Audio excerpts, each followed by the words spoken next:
Olá a todas as pessoas que nos assistem. Estamos iniciando mais um programa Ponto a Ponto, diretamente do nono CONESP-EB. E hoje o nosso convidado é Arthur Valadares. Arthur, seja muito bem-vindo. Eu que agradeço pela oportunidade, é uma alegria estarmos aqui juntos, partilhando esse pão divino da fraternidade, da amizade, do Evangelho do Cristo e da doutrina espírita. Que maravilha!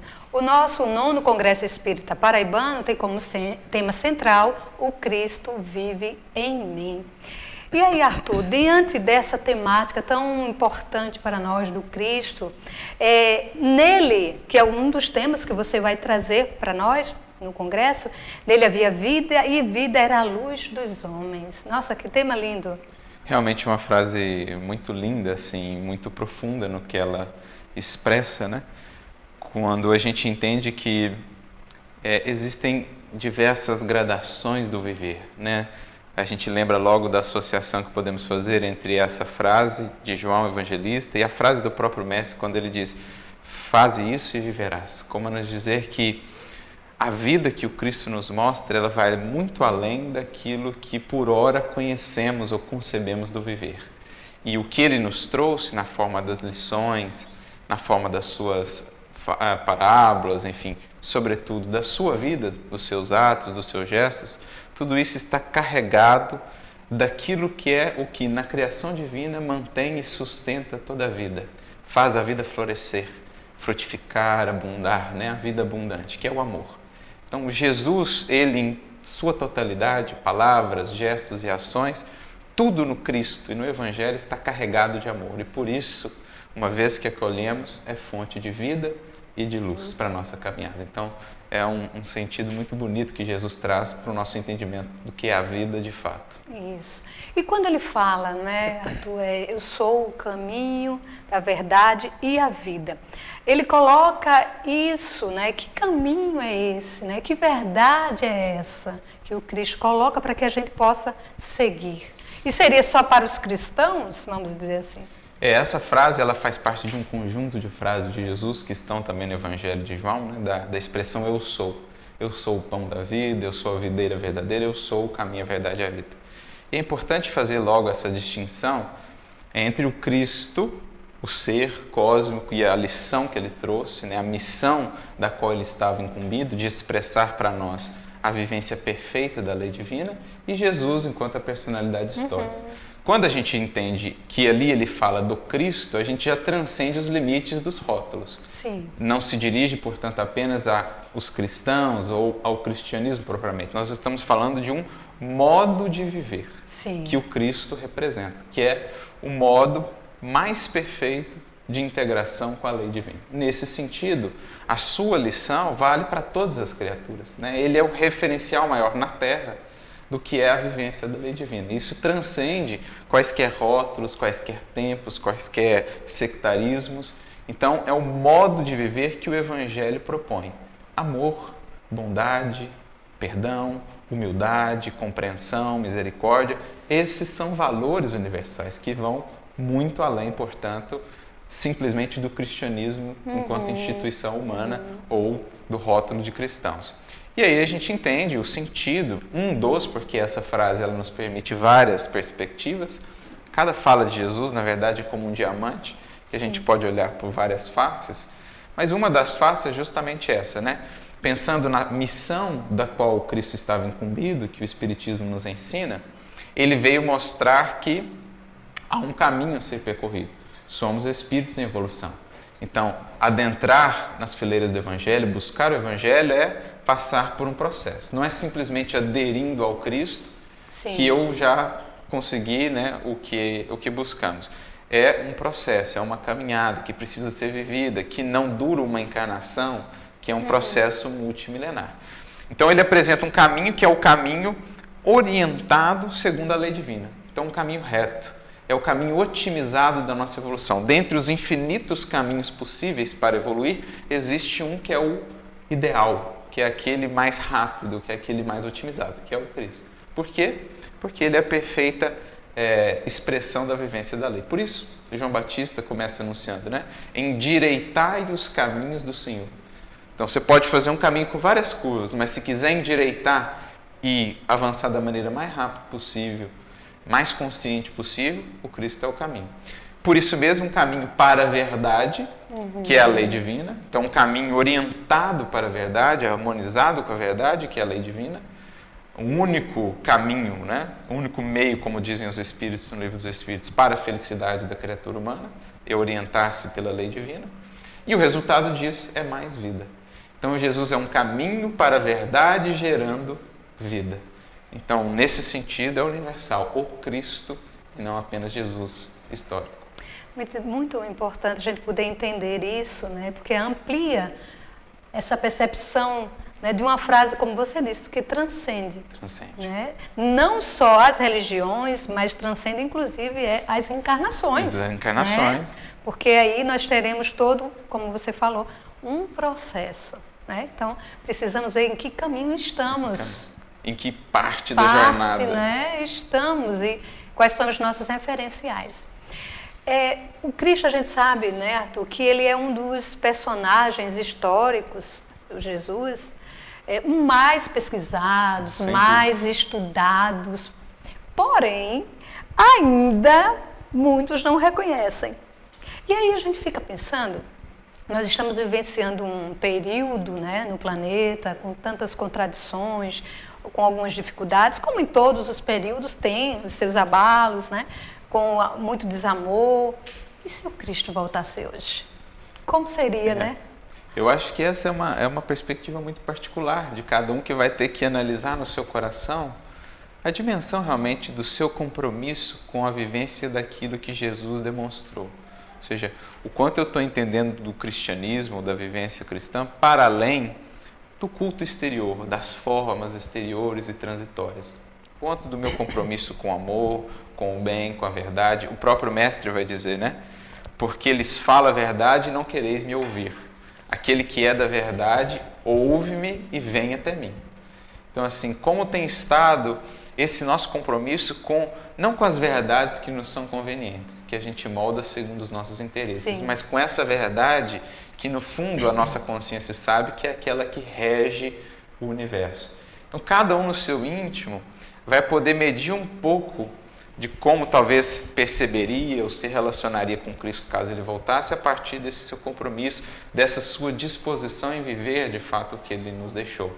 O mestre mesmo vai dizer também no Evangelho de João: se me amais, guardareis os meus mandamentos. Como a dizer que a melhor demonstração do quanto estamos de fato comprometidos com ele, entendendo-o, é o quanto nós estamos vivendo aquilo. Não o que falamos, às vezes com palavras muito belas a respeito de Jesus, mas eu demonstro a minha fidelidade a ele naquilo que eu estou fazendo. Então essa é uma análise que cada um deve fazer para ver se em ele vindo, e na verdade ele vem, ele aparece através das circunstâncias, se a gente está o enxergando atuar na nossa vida.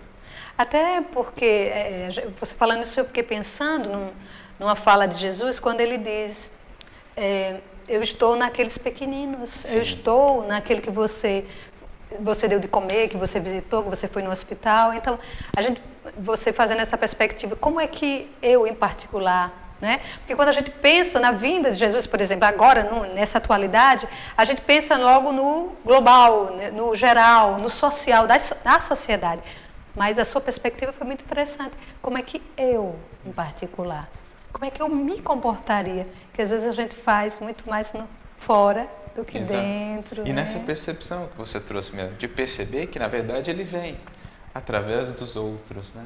Como é que eu estou enxergando o Cristo através dos outros? Recentemente eu vi até uma foto, né? Eu não me recordo de onde era, mas uma estátua muito interessante, um banco da praça, um indivíduo deitado, né? Simbolizando aí um morador, um indivíduo em situação de rua, e ele está coberto com uma capa, uma túnica, se protegendo do frio na estátua, mas os pés dele estão de fora e dá para ver pelos pés dele a marca dos cravos. Então, como é dizer que aquela estátua representando ali o Cristo que está oculto muitas vezes naquele invisível que nós não vemos no cotidiano da vida, atribulados que estamos, preocupados com os nossos interesses muitas vezes mesquinhos, mas o Cristo está nos visitando através do outro. Muito similar a uma história contada por Humberto de Campos do Cavaleiro d'Arsonval, que ele passou várias vezes por um mendigo procurando o Cristo, foi até para as cruzadas, e quando ele perde tudo, o d'Arsonval se revela como sendo aquele indivíduo que ele identificava se revela como sendo o Cristo, que estava tão perto dele e ele buscando lá longe,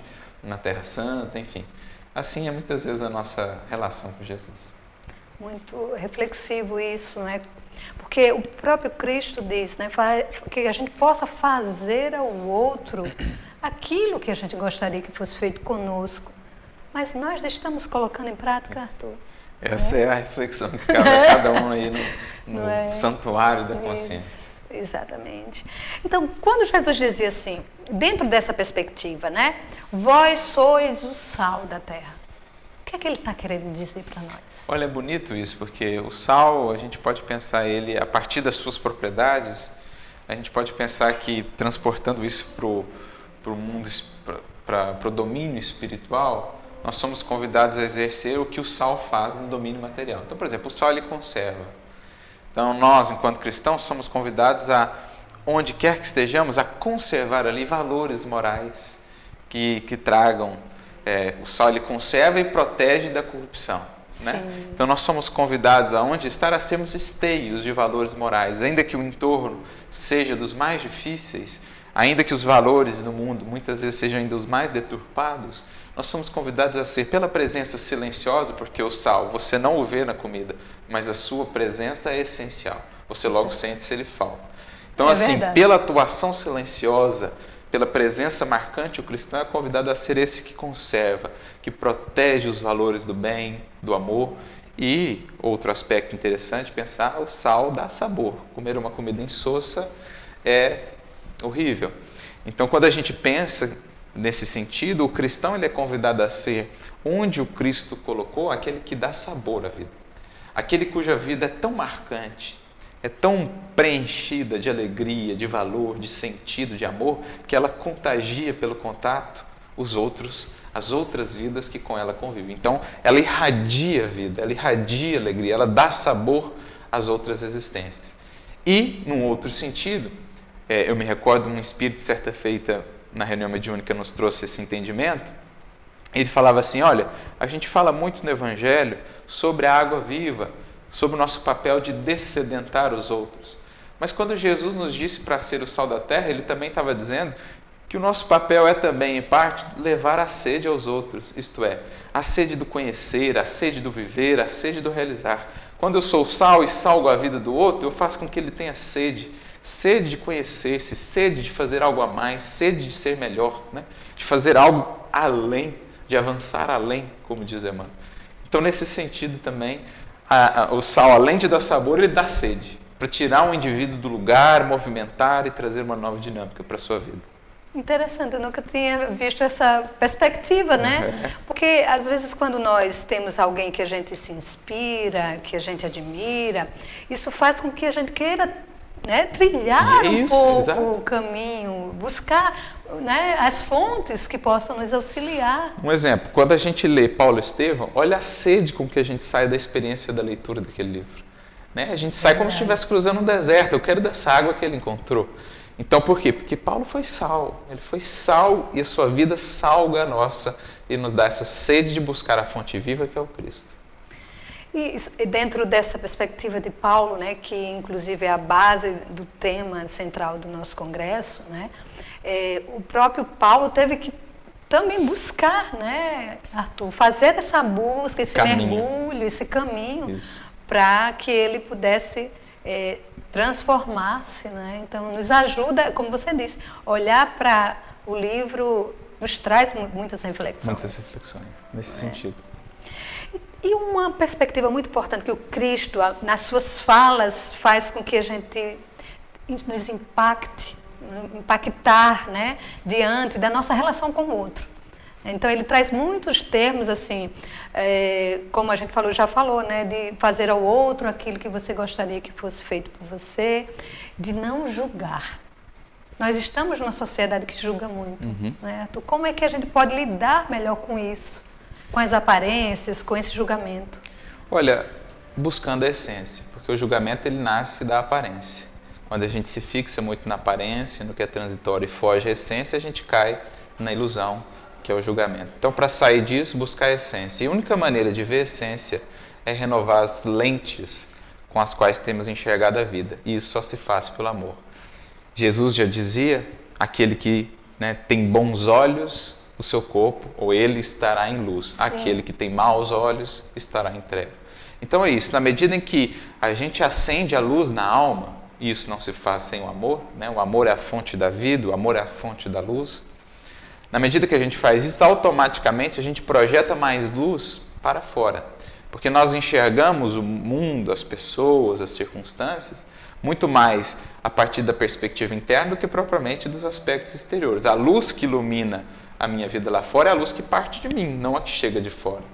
Quando eu acendo a luz em mim, eu amplio meu olhar e enxergo além das aparências. Quando assim eu faço, ao invés de cair para o julgamento que não edifica, que não ampara nem a mim nem ao outro, eu tendo para o lado da misericórdia, da compaixão, da compreensão, porque entendo mais as minhas lutas, estou mais humilde perante a vida, mais compreensivo e, naturalmente, entendo então melhor a dor e as dificuldades do outro. Então é investir nisso, é investir em amor, é investir no servir.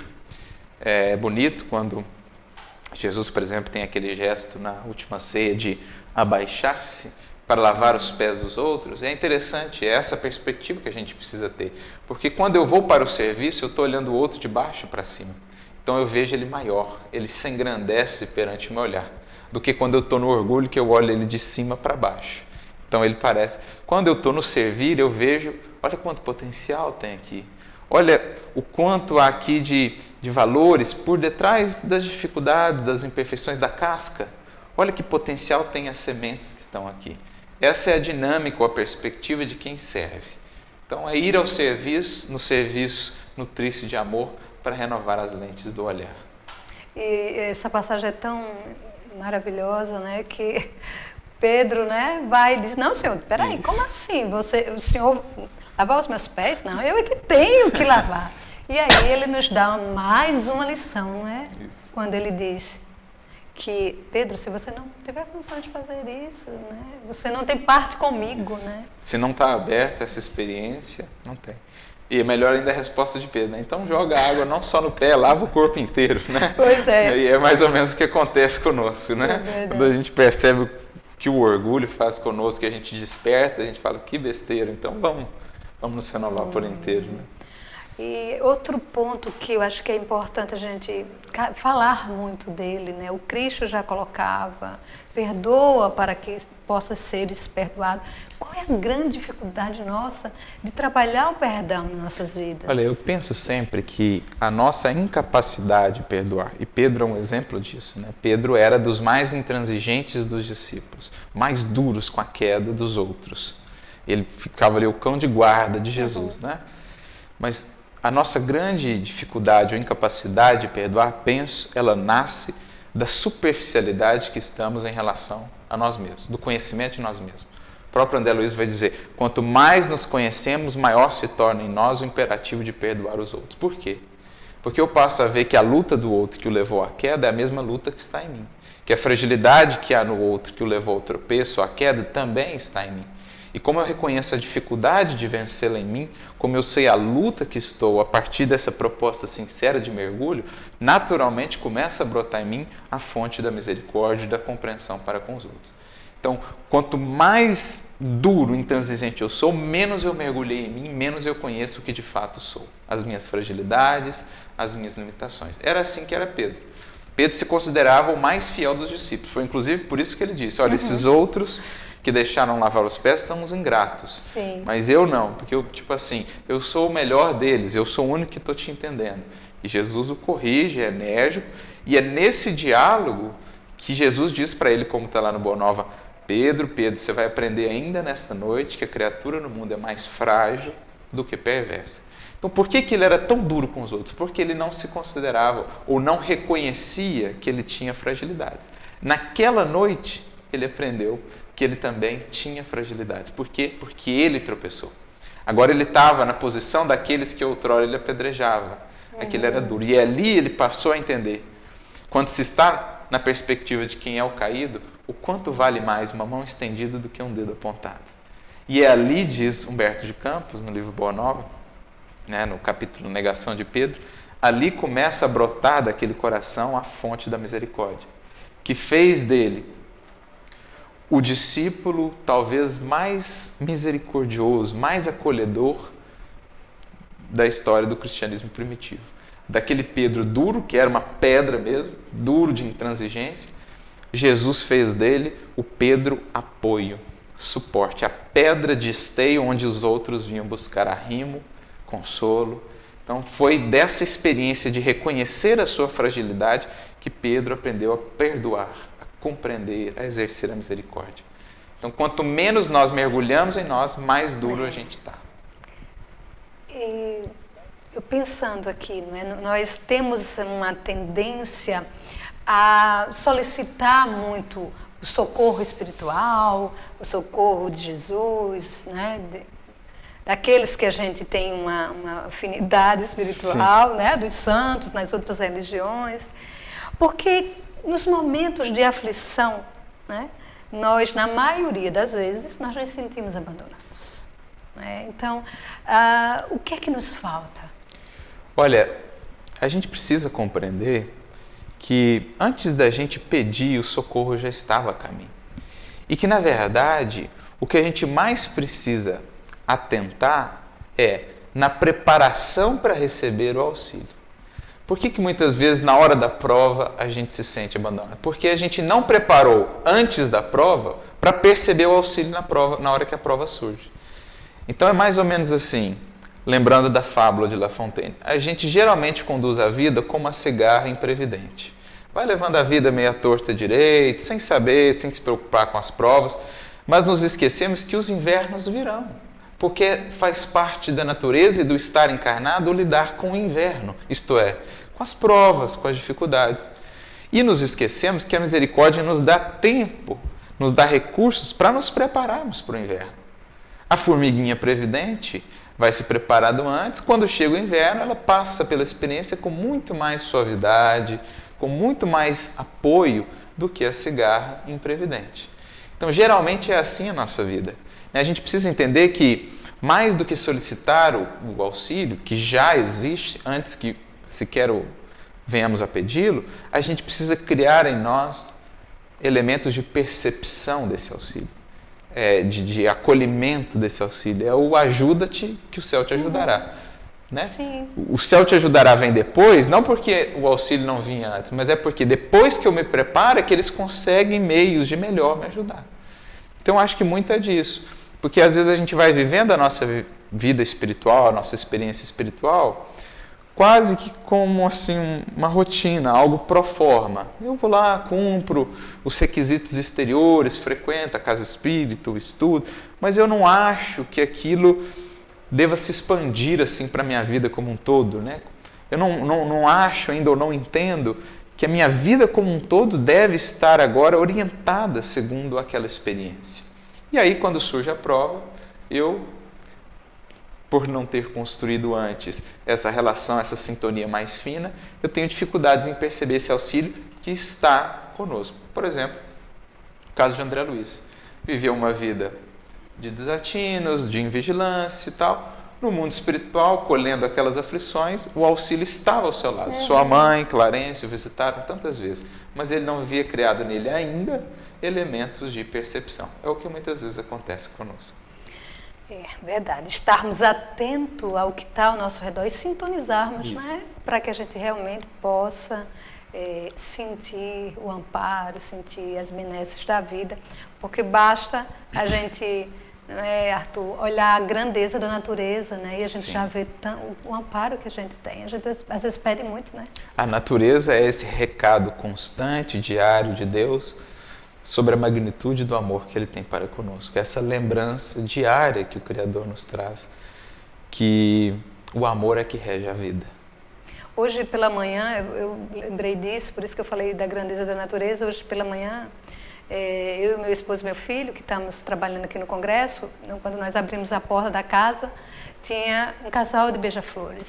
Né? E aí a gente ficou ali impactados com aquela grandeza, né? Da delicadeza com a plenitude. A grandeza na sutileza, no detalhe. Né? Então, dentro dessa proposta do Cristo, né? qual a receita para a gente fazer, ou qual o caminho para a gente realmente se fazer luz dentro dessa vida tão agitada, tão conturbada?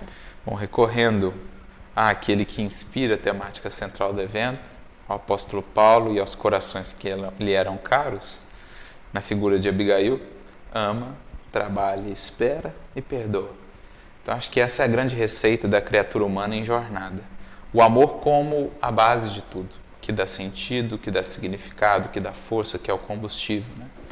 Né? Santo Agostinho mesmo diria, ama, vírgula, e faça o que quiseres, porque tudo que é feito no amor, no verdadeiro amor, aquele que não espera, aquele que não exige, tudo que nasça disso só pode ser fruto bom, proveitoso para a vida. Amar, que deve se traduzir em trabalhar, em agir, em realizar. De nada adianta conservar muitos sonhos, ideais, sem a disposição e a vontade de concretizá-los. Né? André Luiz mesmo vai dizer, é perigoso conservar muitos sonhos na cabeça com as mãos em ociosidade. Então o amor ele precisa se converter em cotidiano, em vivência. Naturalmente, a partir daí é preciso saber esperar, porque tudo na vida é processo. A paciência é a virtude mais fundamental para a conquista de tudo mais. Esperar agindo. Essa é a diferença entre o simples esperar e o esperançar. Porque o esperançar é o esperar agindo. É essa a proposta. O esperar amando, o esperar trabalhando. Por isso o trabalho vem antes da esperança. E por fim, perdoar. Né? Aprender a compreender o outro nas suas limitações e entender que sem o perdão e sem a misericórdia, o nosso amor ainda será muito pobre e muito limitado. Com essa receitinha, o resultado não pode ser outro senão luz, crescimento e aprendizado. Meu querido Arthur, gratidão pela sua participação, nos auxiliando a realmente olhar para esse caminho que o Cristo nos chama, né? Nos convida a seguir. Viu? E eu que agradeço que possamos trilhar esse caminho em busca da verdade e da conquista da vida abundante. E assim a todos vocês que nos assistam, possamos fazer essa autorreflexão e buscar a luz que está no caminho que Jesus nos ensinou. Um grande abraço e até o nosso próximo encontro.